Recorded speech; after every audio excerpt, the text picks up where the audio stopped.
Good morning, good afternoon, good evening. Welcome to the 8th South-South Forum on Sustainability. The theme is the politics of hope, people's resilience and resistance in catastrophic times. Today, we have the second dialogue on China, 10 cyclical economic crises, and a book launch on 10 crises, the political economy of China development from 1949 to 2020, published by Palgrave Macmillan. We provide English, Chinese, and Spanish English simultaneous interpretation. You can choose the interpretation at the bottom of the computer screen. We would like to thank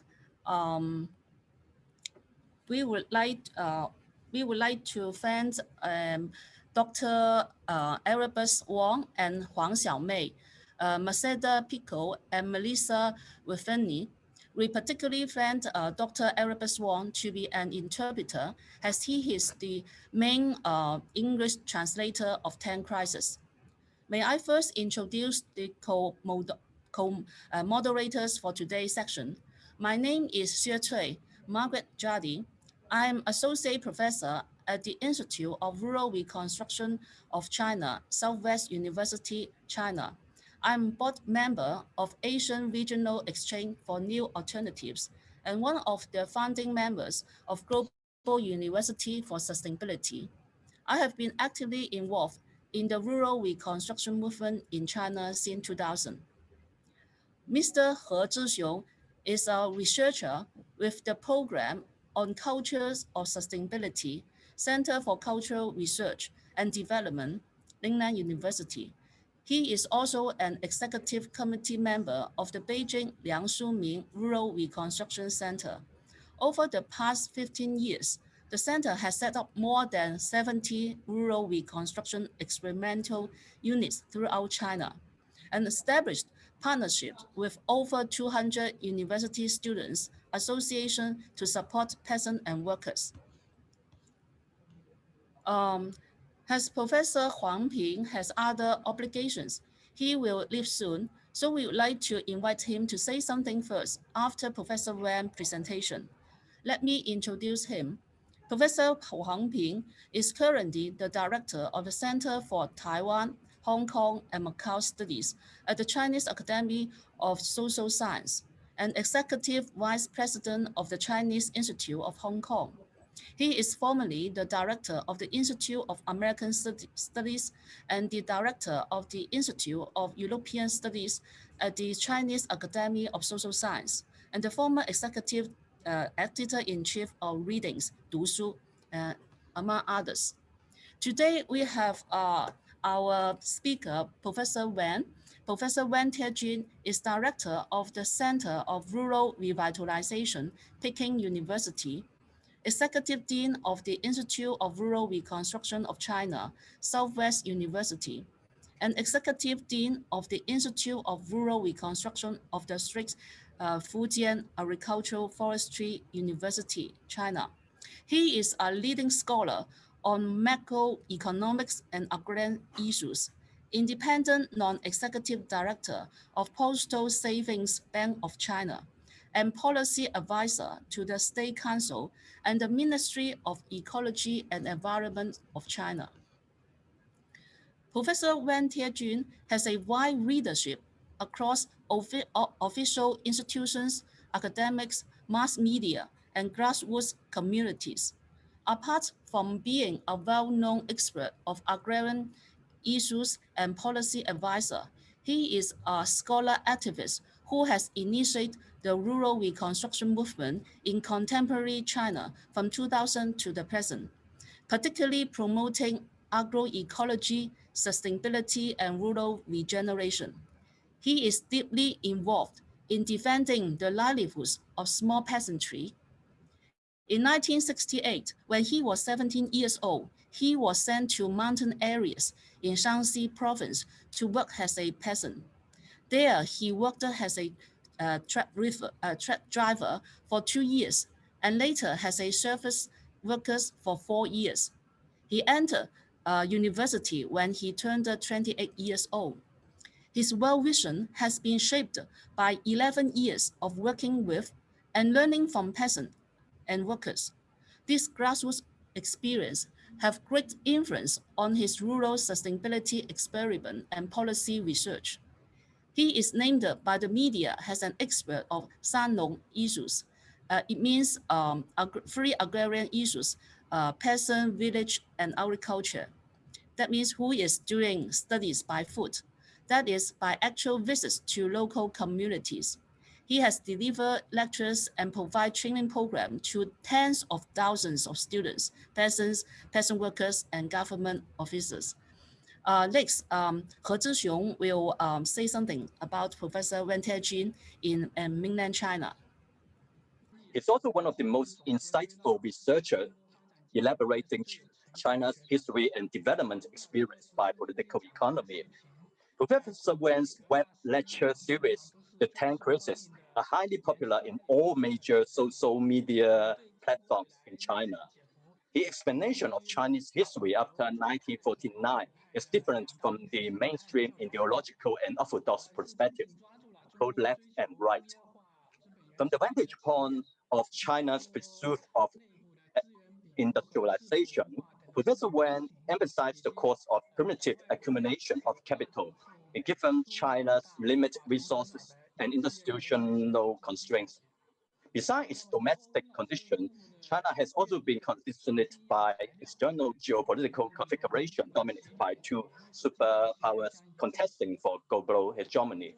Professor Wen emphasized that our theoretical point of departure should be consistent with the historical point of departure. He characterized different historical stages in China's pursuit of national industrialization. First, the primitive accumulation of stage. So first, the primitive accumulation of state capital during Mao's times, then the structural adjustment and expansion of industrial capital after the reform and opening up, and now the rise of the financial capital, which is increasingly alien from industrial capital. So according to Professor Wen's web lecture series, we have added a simplified and popular version of 10 Crises. So you are welcome to looking forward to it. So in 10 Crises, Professor Wen has elaborated China's development in different stages. However, as mentioned, China's development has been unfolding through the constraints of existing international political, economic, and geopolitical conditions. Therefore, we have to get a grip on the global context in order to better understand China's development course. Only through then can China's experience be relevant to other developing countries instead of simply as a model to be emulated. Professor Wen's new book, The Evolution of Cold War in the Age of Finance Capitalism, can serve as a supplement. And this book is forthcoming too. Please also look forward to. The analyses in this book are not superficial, quite profound indeed. Therefore, they require a prerequisite of theoretical and historical knowledge. Nevertheless, tens of thousands of young viewers are not intimidated by this. The web lecture series based on the contents of above two books have already had over a few million views on the Bilibili, China's counterpart of YouTube. And these young viewers have actively expressed their view and involved in heated debates, which are indications that the younger generation is getting more and more discontented with the social pleasure dominated by the logic of capital. They are not happy with consumerism and the entertainment till that remedy. They want to understand history and the present. They want to know where they are, where do they come from, and where they are going. Most importantly, they are looking for a way. Like many intellectuals who have dedicated themselves to the rural reconstruction. And now we invite Professor Wen to deliver his speech. This work is carried out by the team. So I'm just one of the team member, but I think that it's very important, especially when we were now in the global crisis. When we talk about the Chinese experiences, we must know that since the 1949 until now, China has passed 10 crises. And the crisis is come from the historical events So the first part, part one, I would like to brief the background and the problem of the crisis in China. And everybody knows that after the Second World War, immediately that the world turned to the Cold War. And in the Cold War, there's a somehow regional hot war. Regional hot war, the first one is the Korean War. And caused by the Korean War, and the world geographical situation has a big change. And American invest into Japan for 15 billion US dollar, re-industrialize the Japan. But just after Second World War, Japan's de-industrialization by United States. And then in the 1950, caused by the Korean War, Japan will got a chance re-industrialize, re-armed as a kind of industrialized country with American investments 15 billion. And meanwhile, also caused by the Korean War, Soviet Union invest in Northeast China, especially in Northeast China, for facilitates the Korean War. Soviet Union invest into China for industrialization. It's 5 billion. So just 1/3 of Japan. So Japan industrial recovered very fast, and China started the industrialization since the 1950s. And the very important feature of this big change is because this time, both US and the Soviet Union invest into the Japan and the China industrialization is a machinery industry. It's a heavy industry, not like in 1970s, when Western country transfer out their factories, their workshops to the developing country, only can give them the light industry or textile industry or chemical industry. They have no chance to go to the heavy industry and the machinery industry. That is a difference. So in the beginning of 1950s, there is a big change caused by the Korean War. So that is the background. But the problem is also very important. It's because we need to know that any country want to set up the industrialization. The first difficulty is that no capital. The industrialization is a kind of procedure with the capital intensive and not labor intensive. So if you have no capital, especially as a developing country, originally that when they set up the country, they set up the regime is extremely difficult with no capital. So when they want to set up the industrialization, they must pass on very special period. That is a so-called primitive accumulation of the capital. So that is also the big challenge in China. And you may know that in the 1950s,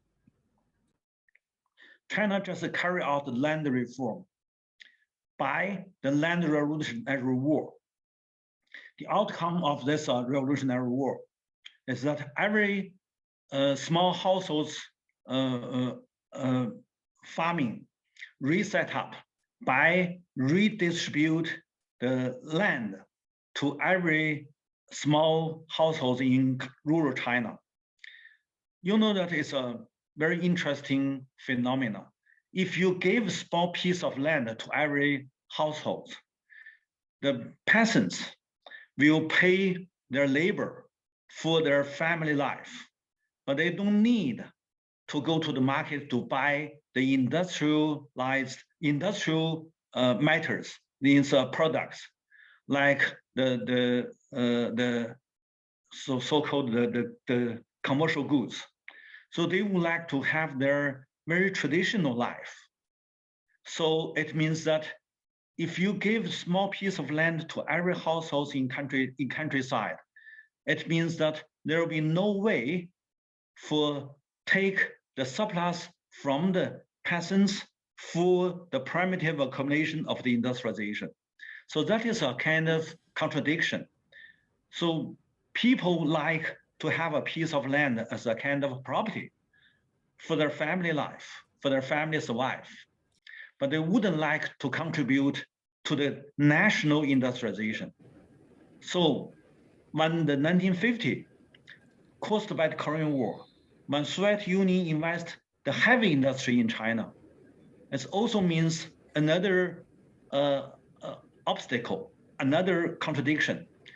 Heavy industry produce is a big machine, like a big tractor, but small piece of household farming, they don't need any industry products. They don't need tractor. So means that even that these industries set up in the urban area can produce some products, but there's no market in countryside. So that is very difficult for so-called Chinese industrialization at the beginning.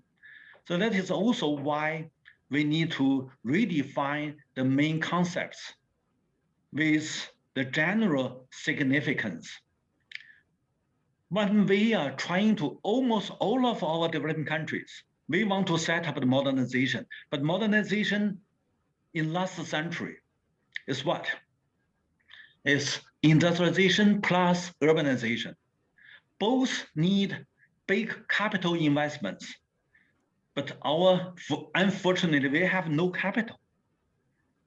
And if we just carry out our peasant revolution, we gave the land to every peasant household.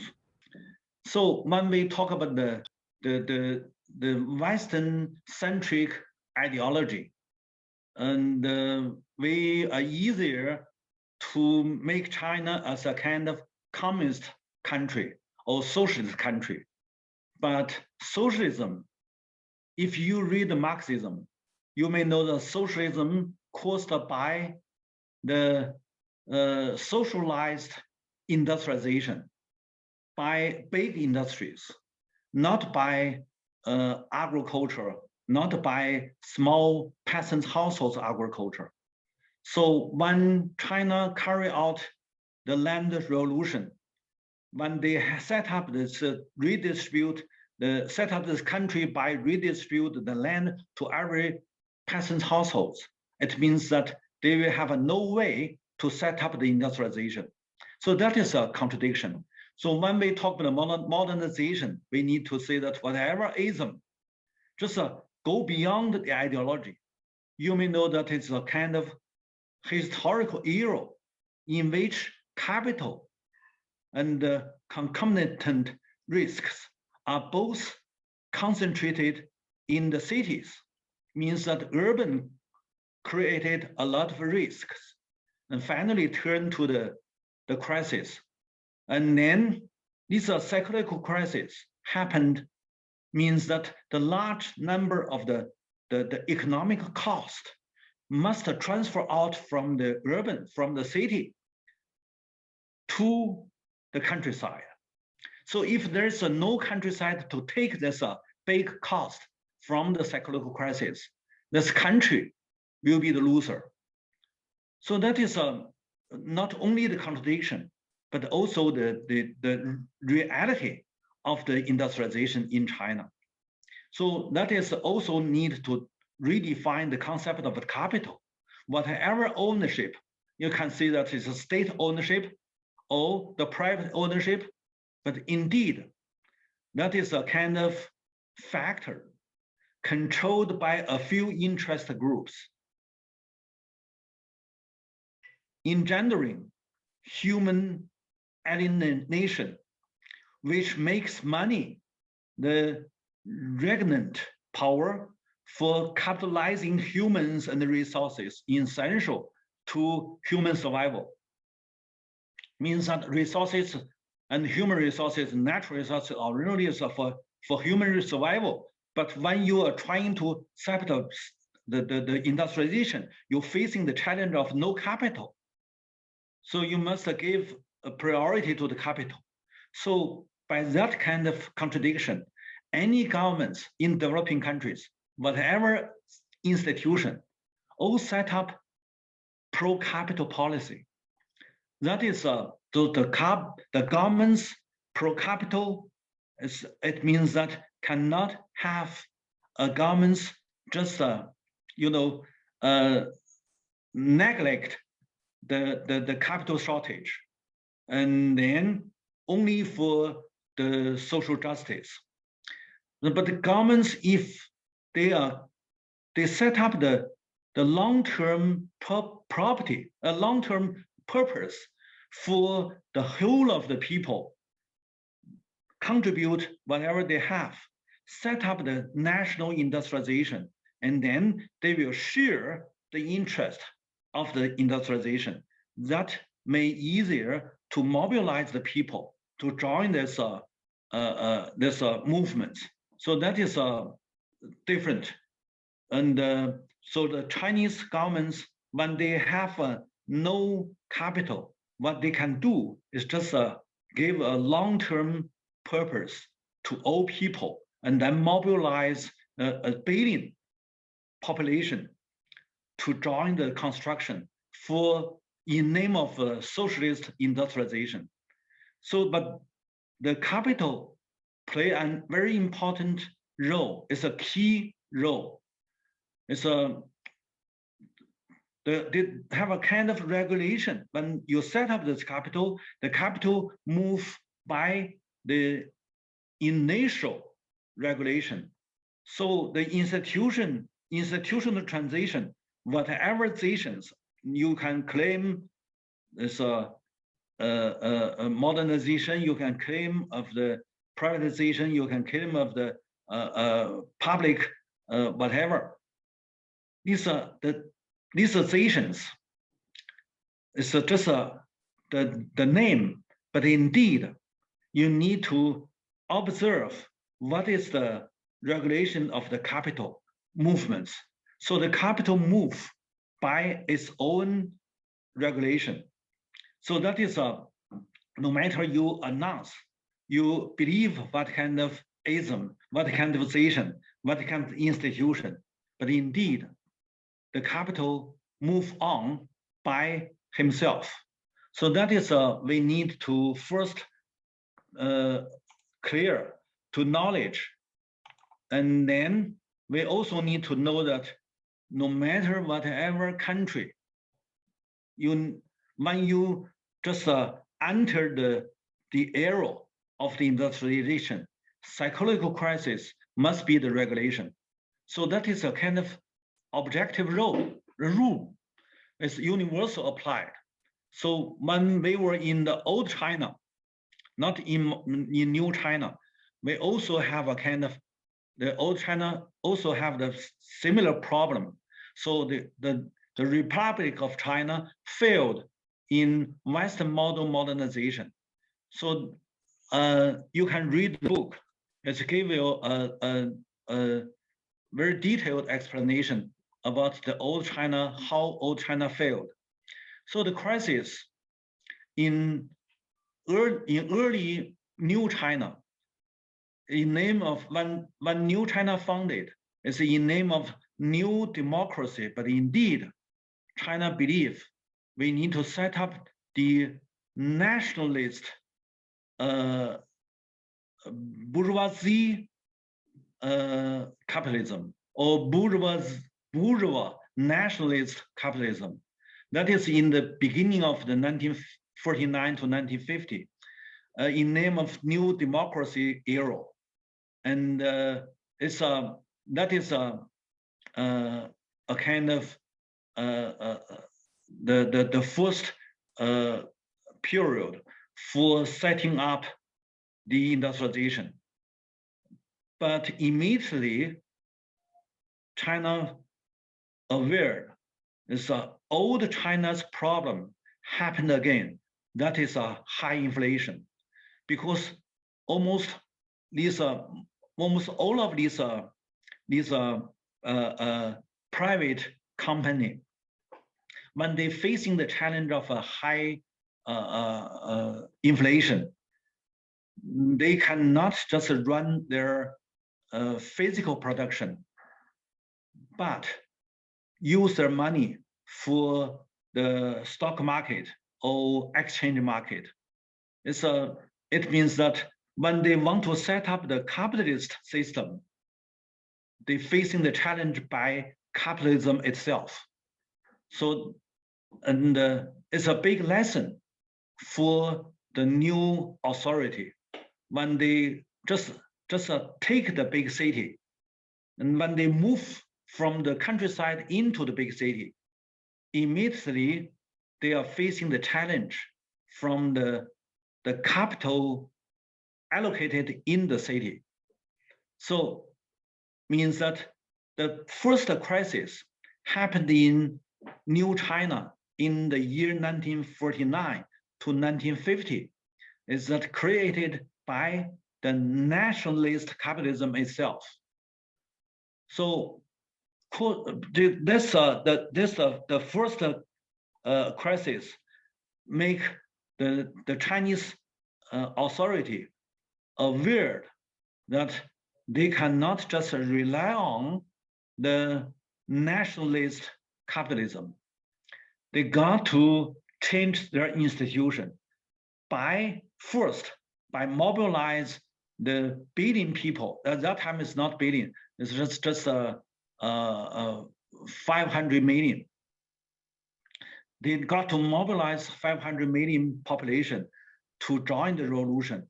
So when they carry out the land reform, immediately the high inflation solved by the rural people. When they have their piece of land, they contribute a lot of agricultural products.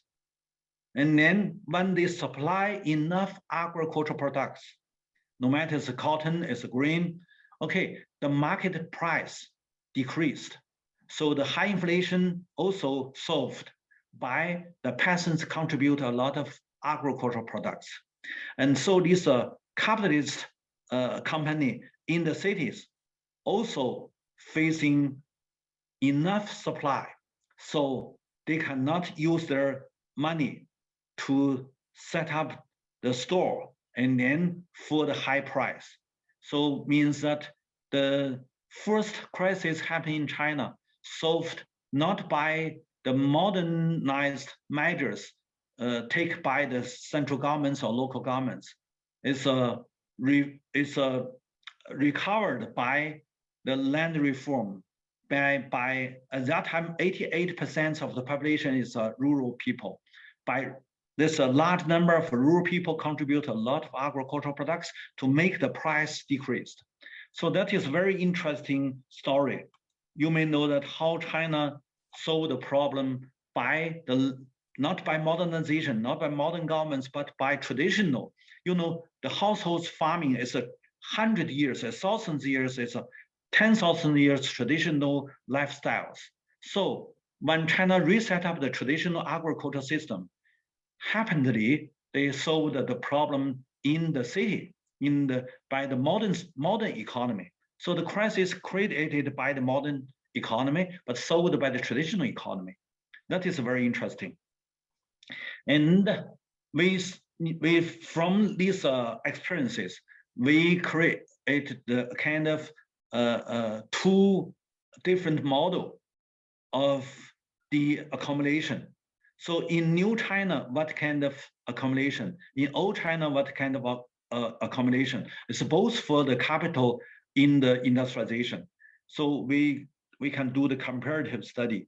And then by the comparative study, we also summarized the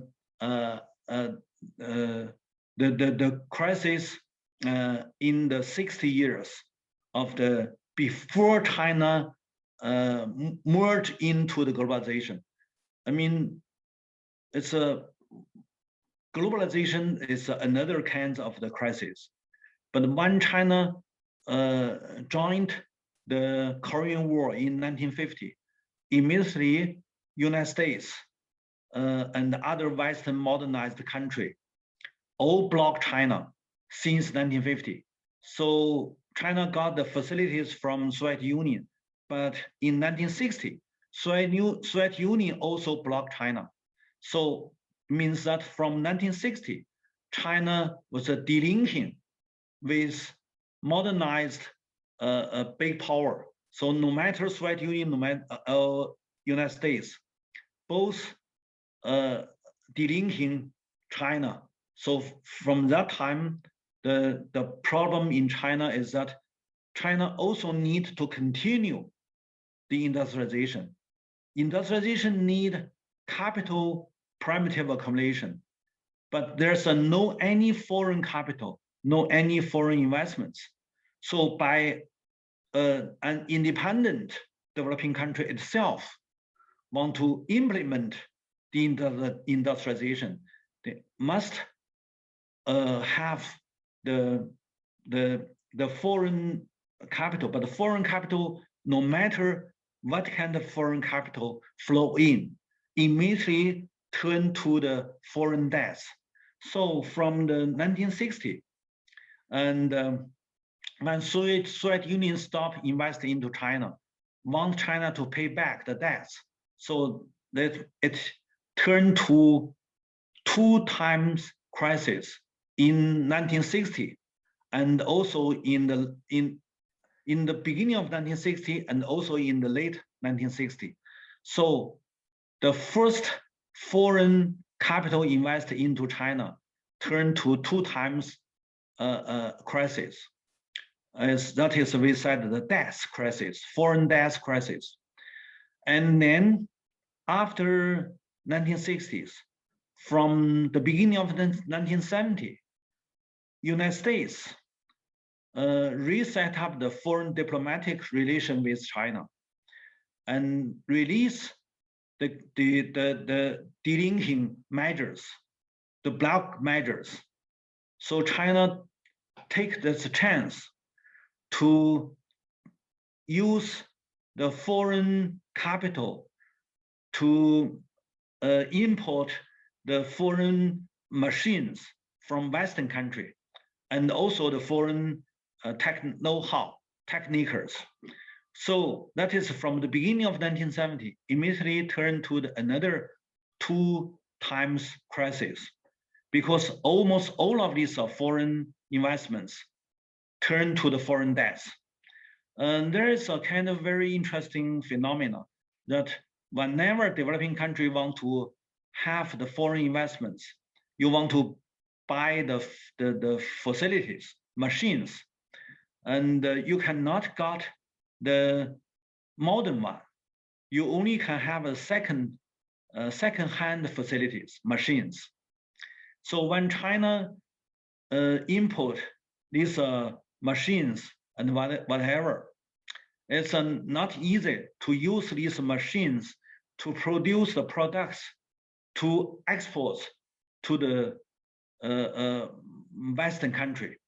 They don't need these old-fashioned products. So it means that these foreign investments only can turn to the debts. So you need to pay back by your natural resources and your agricultural products. So that is a similar phenomena in most of our developing countries. So that is, if I think that is very popular to any developing country. So the question is that how China deal with such kind of problem. That is very interesting. Caused by the foreign debts turned to the deficit of the government's budget. So the government's budget cannot do the investments into the industrialization, the urbanization, means that there's no chance for this labor to take the cash job. So means that the foreign debts turn to the deficit, deficits crisis turn to the unemployment, and then governments need to take some measures to deal with the unemployment and also the deficits in the government's fiscal accounts. So that is the late 1970 and the early 1980. China tried to give some special treatment to the rural system. They allow, so in the beginning of 1980, China allowed the rural labor to do some small business in the village. Certainly at that time, they cannot directly go to the city, but they are, I mean, the government's released control allow the rural labor not only work in the field for agricultural production, but also can have the chance to work in the workshop for the rural industrialization. Means that the people do have the chance to use their own labor, own land, and own natural resources to do some processing. So that is caused by the foreign debts and the government's deficits. But indeed, it means that they liberalize the rural productivity. And then a lot of rural surplus labor. You know that there's a very limited land resources. So cannot maintain so many rural labor only work in the field. So means that 1/3 of the rural labor took the chance working in the workshop. They can do a lot of textiles and small business, and there are almost 120 million laborers joined to the rural industrialization. In that time, it's a township and village enterprises. It's a small one. With the total number in countryside, at least small shops, small factories, small business, the total number is 27 million. So by that, the rural people do have some cash income by selling their products. And also, the rural people have a cash income, and then they created large amount of the domestic demand. This domestic demand drives the economic growth to solve the problem of the urban industries crisis. Because originally urban industries also have no markets. So they became a kind of depression. So when the rural demand increased, so the urban problem also solved. So that is in the 80s. And also because of the rural people do have the cash income, and then they created a lot of small business, and then the poverty reduction, also very amazing to happen in rural China. So originally the rural people is poor, but after 1980s, when these rural people released by themselves, joined the rural industrialization, and then the poverty reduction also very important outcome. So that is very important. But meanwhile, because the people demand created very fast, increased very fast, so turned to the high inflation again. So in the late 1980s, China falling into the high inflation, and then also caused by 1989, American and other Western countries blocked China again. So immediately in 1990, China falling into the depression. And then the whole of the 90s, I mean 1990s, is this decade, China is have several times very bad inflation and the crisis. And so many SOE workers lay off in the late 1990s. So that's if we summarize the crisis in China from the 1950s to the late 1990s, we can say that China have a 60 years history by the primitive accumulation for industrialization.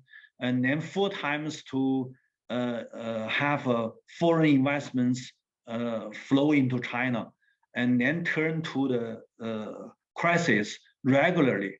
So, especially the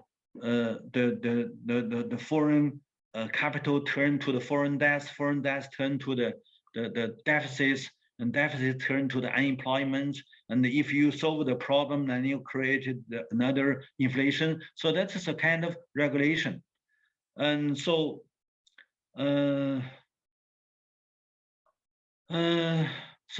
but finally, after these 60 years, after so many times crisis, China finally set up the national industries. And the late 1990s, China became a kind of big export country. So, and that's a kind of outcome of this so-called crisis. And we can give you this crisis in these 4 times foreign capital flow into China. So you can see that we have 4 times opening up to the foreign capital, and then turn to the several times inflation, and the foreign debts turn to the deficit. And after the 1950 New China founded, most of these crises solved by Mao's time. And just now, the young people introduced me. They said that I was sent to the countryside in 1968. At that time, I was just 70 years old. It's because of the unemployment in the urban area. Not only myself, but also my parents, my sister, my brother, all of my family members all sent to the countryside, as because there's no job in cities.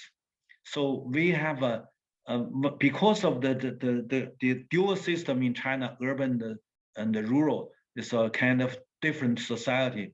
So we, at least the rural is a kind of soft landing for the crisis. I mean, rural is the base for the soft landing of the urban crisis. So we have 3 times sent the urban youth to the countryside, and my generation is the second. So the third one is 1970s. So these measures, I mean, sent young urban people to the countryside. In the Western media, that is a kind of communist, how to say that, it's a kind of mistakes, or it's a bad treatment, whatever. But in China, it's when they facing the crisis, they only can do something by themselves. They not transfer out their cost to others. So that is so the Chinese system different with Western system. So there is not only our generation, but also the young generation. When we started the reform, we also have several times crisis. I summarized this reform. I said every reform caused by the crisis, every new leadership taking place met the crisis.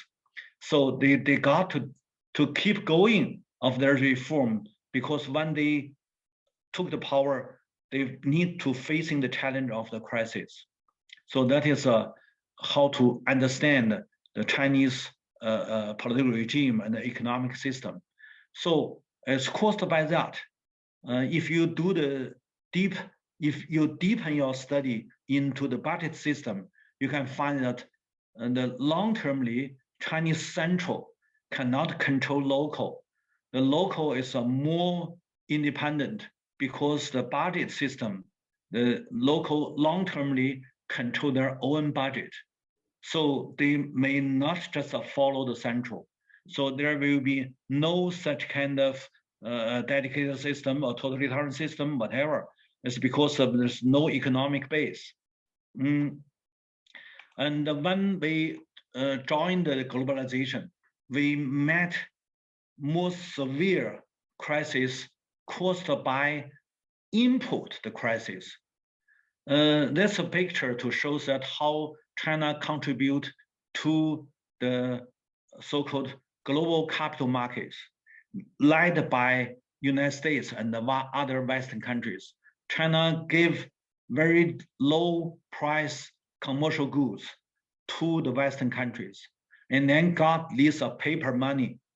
And then they got to use this paper money as a foreign reserve to reinvest into the Western countries' capital account to make they have a capital account surplus. So we help them to do the low price markets contribution.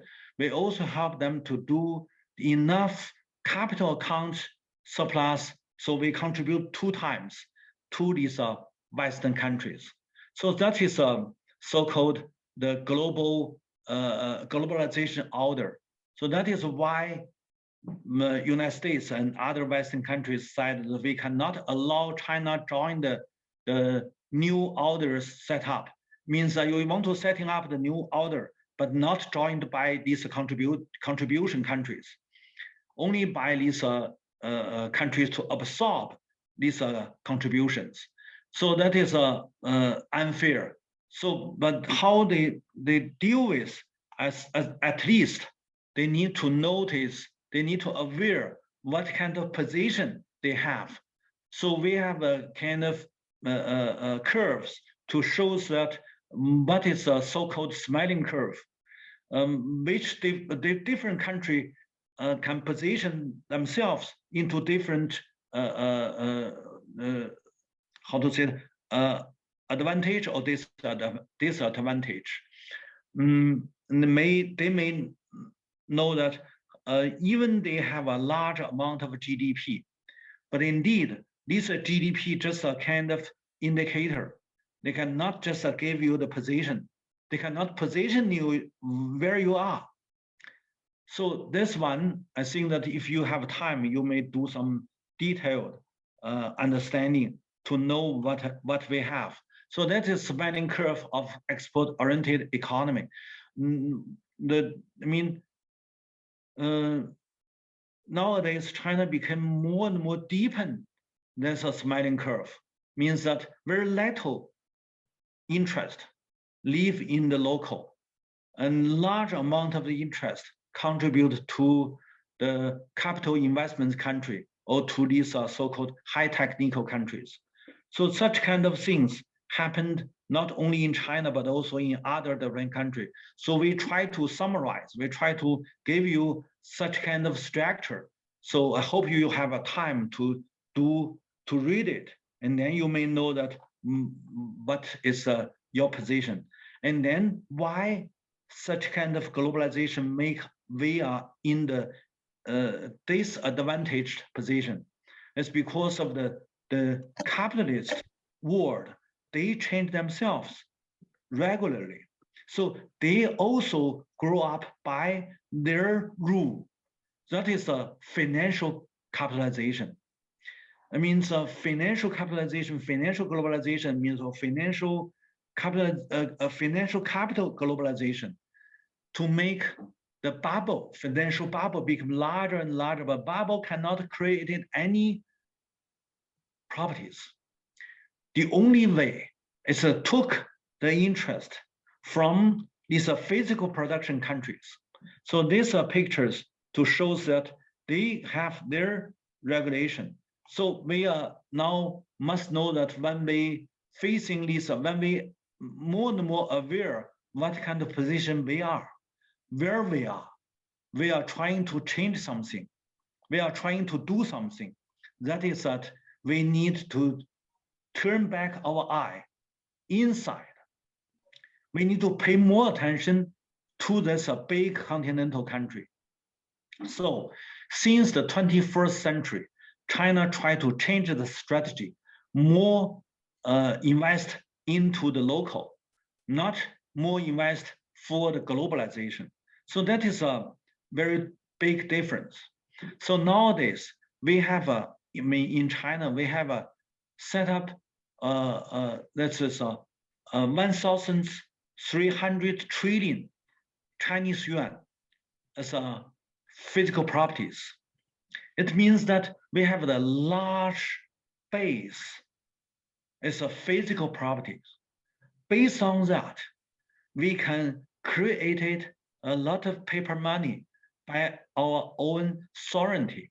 Means that we can monetize our physical properties by our own money.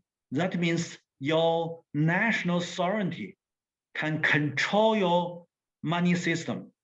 It also means can control your financial capital, not like the Chinese financial capital followed the global Western capital, going to bubbleize the economy.